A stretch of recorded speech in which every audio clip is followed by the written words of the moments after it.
step in. From the port, we in. First black champ, let it begin. Camp from the port, JR bang in the corner. Real talk, real heat. Tune in, now we on ya. Ding ding, step in. Mic check, let it spin. From the port, we in. First black champ, let it begin.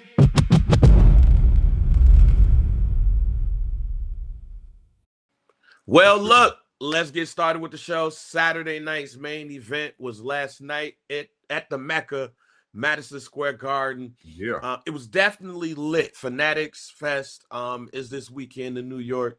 So, I mean, what better time to have a show when everybody and their mama from the WWE and all across the entertainment world is going to be at Fanatics Fest. Whole bunch of celebrities was up in the building. They had so many celebrities at Madison Square Garden that when they were doing their whole like celebrities in the building, it was celebrities missed. Wow. And it was so many celebrities there to where if you go back and you look at Saturday night's main event and watch them do it, like you saw WWE employees and on their personalities behind the celebrities. Like I want to say it was O'Shea Jackson Jr., Ice Cube's son, and not Sam was right behind him. And it was somebody else, and not necessarily right behind him, like Rose behind him, like not what his jersey is there, like Rose behind him, and not Sam was like. And Cher Schreiber was there after one of the celebrities. She's like, hey. So that was hilarious in itself. But let's get to the card. Madison Square Garden. Trick Williams, he was one of the celebrities that was in the building, that was in the crowd. He had his belt and everything. I did not realize, because yesterday, first of all, happy 70th birthday to my father and my uncle today. Yay. The Lees turned a milestone 70 years old. Nice. So I did not watch this live. I watched it this morning. Yeah. So when I watched it this morning, I was like, where's the Trick Williams match? Well, it was a pre-show match, ladies and gentlemen. Trick Williams faced the Laredo Kid in a pre-show match. Why are we putting Trick Williams in a pre-show match, Cap? I'm confused. For me, it'll probably be the opponent. And you know what I mean? I mean, just let's start keeping it real, like right there. You know what I mean? But also, pre-shows normally, I would say, have a bad stigma to them as wrestling fans. However, though, I think under this TKO Endeavor era or regime, if you will, I kind of feel like they think that that's stacking the card with star power from front to back. Trick Williams, I mean, unless even if you haven't been watching wrestling as much as me this calendar year, you know that Trick Williams is one of the most over superstars in wrestling, period, right now. So anytime that you can get him on your show, it's never a bad thing. Now he is a champion, and it do look a little shady, sketchy, whatever, what have you. But I think you change his opponent, and he's opening the show versus opening the entrance for the show. Right. Well, look, with that being said, yeah, he beat the Laredo Kid. What we expect there? You know what right? I mean? But I think the biggest thing that I'll say to that is the fact that if you're gonna spotlight Danhausen, and I understand the hype. If you're gonna spotlight Danhausen, I mean, for kids, I get it for kids and that thing. There's a lot of merch being sold, not for us grown folks. If you're 40 plus, talking about, oh man, Danhausen, think you're a virgin. They don't think. They don't think. Only reason why I said think, because you could pay for it. That's the only reason. Hey, why I'm man. Like, and there's some situations in life where I might encourage paying for it. Being a super fan of Danhausen might be one of those moments. Maybe one of those moments. I'll put 50 on it if it's really, you know what I mean? If you If you need it, if you're in need, I'll put 50 on it. Yeah, it's one of those. It's one of those moments where you might have, you might have paid the 5, right, or the 40. Right. You might have, but I feel like when you look at Danhausen, Trick Williams, Obafemi, like those 3, which is probably your 3 most popular wrestlers on the E right now, not named Roman Reigns, Seth Rollins, Cody Rhodes, and quite honestly, might be more popular. Just throwing it out there. You put them on TV, like you put them right out in front. But Trick Williams defeated the Laredo Kid on the pre-show. Then the show starts with, hey man, something I'm very excited about. I was happy about. Fatal Influence defeated Brie Bella and Paige to win the WWE Women's Tag Team Championships. I will say when we get back to the end, when we get to the end of the show, we're going to talk about the Women's World Championship and what's going on with Rhea Ripley right there. But when JC Jane did not advance into the ladder match, I just knew it was official that Fatal Influence was going to come out of this weekend with a title. So, hey, the ladies win, man. How we feel about Fatal Influence winning the tag team championships, or a little segment that I know you guys know and love on this show. Do we care?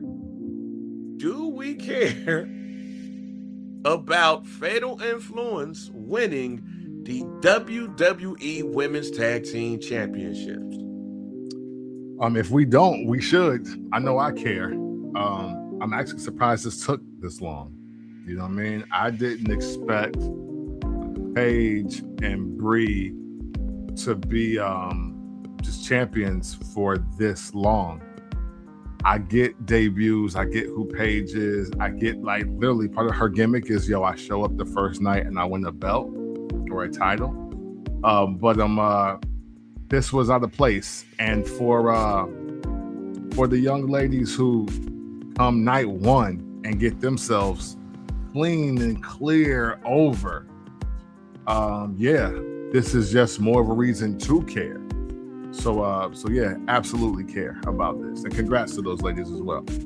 Yeah, man, I really think that this is dope. The Fatal Influence, as soon as they got to the main roster, they've been lit. Like, they've been lit since day one. JC Jane, Fallon Henley, and I can't remember old girl's name. It's just I just forgot it that quick.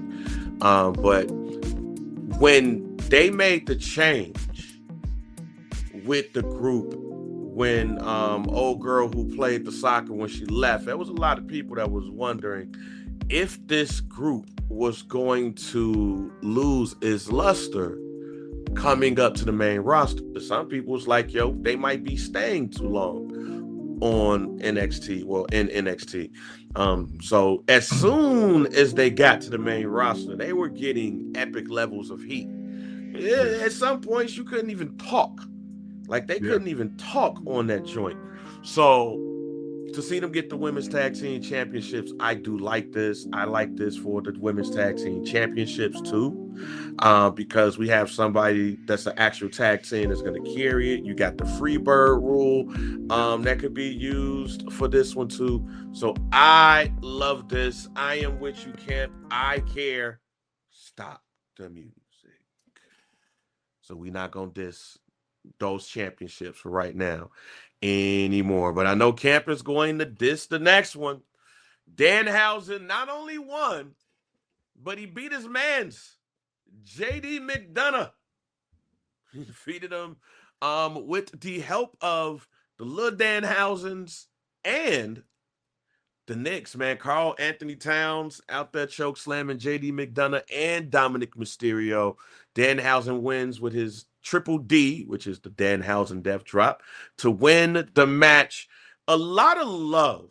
And Camp, you might not be aware of this, because I know you have not necessarily watched wrestling a lot, but I'll also add to the fact that I don't think you are sitting around watching the NBA Finals or the NBA playoffs. Am I wrong in that?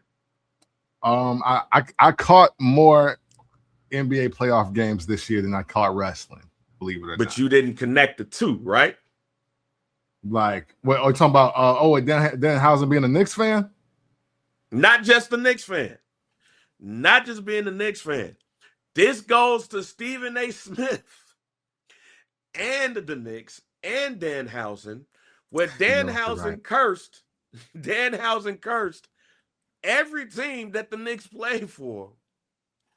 And they won.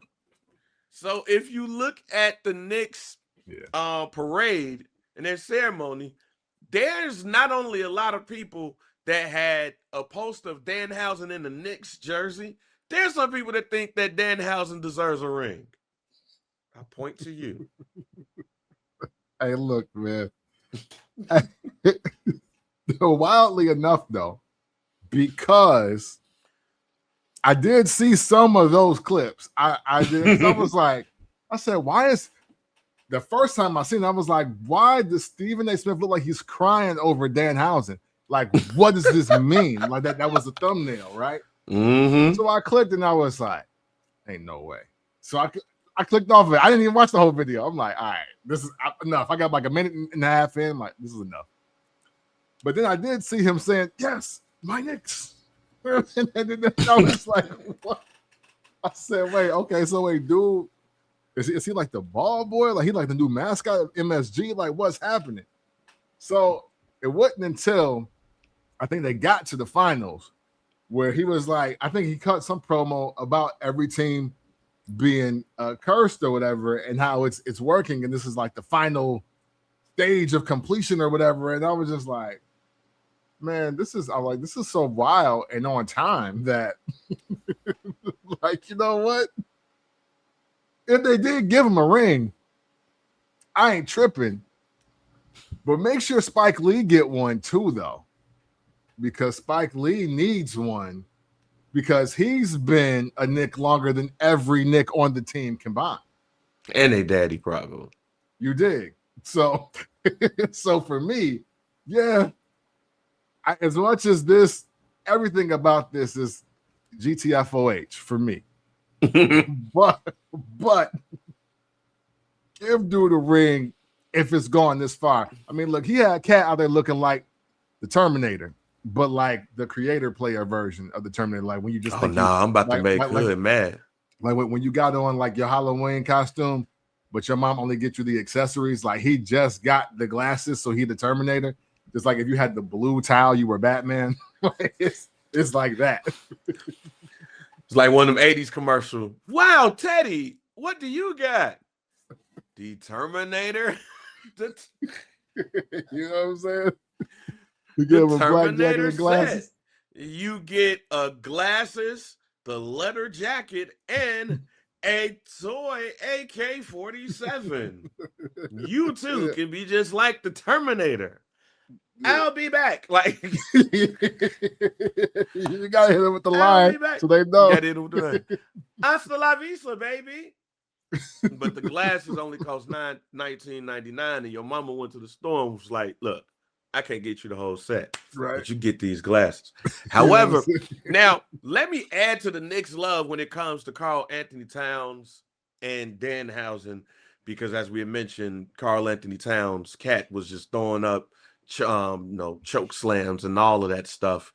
Mm-hmm. And oddly enough, there's a sports player, and I know Hood is gonna look at this and be like, all right, Bang, you're going too far. But here's why I liked Karl Anthony Towns on Saturday night's main event. Okay. He fit. Like this didn't look like Shaq. And what I mean by that is Shaq always looked weird in a ring and was a bit too serious. Maybe he needed the shades, but it was just like, all right, fam, like we know. And and I think it's because they like paired him with the Big Show. Oh, yeah. It's like, all right, fans, like, all right, we doing too much. No, if we gonna do the big man in the ring, have the big man be in the ring with somebody small so it looks real, because ain't no way in hell y'all gonna tell me that the Big Show is going to be locked up in that way with Shaq. Right. Even though Shaq is 7 foot, 300 and something pounds, the way you've built the Big Show is the Big Show should be beating everybody's ass. Now, you have famously said that they've treated the Big Show like a bitch. Yeah. I mean, hey. But he also knocking out Chris Jericho and The Miz and other small wrestlers with one punch. But also, you could go, you probably, if somebody's smart and really love wrestling, they would get a picture of a WWE Hall of Famer.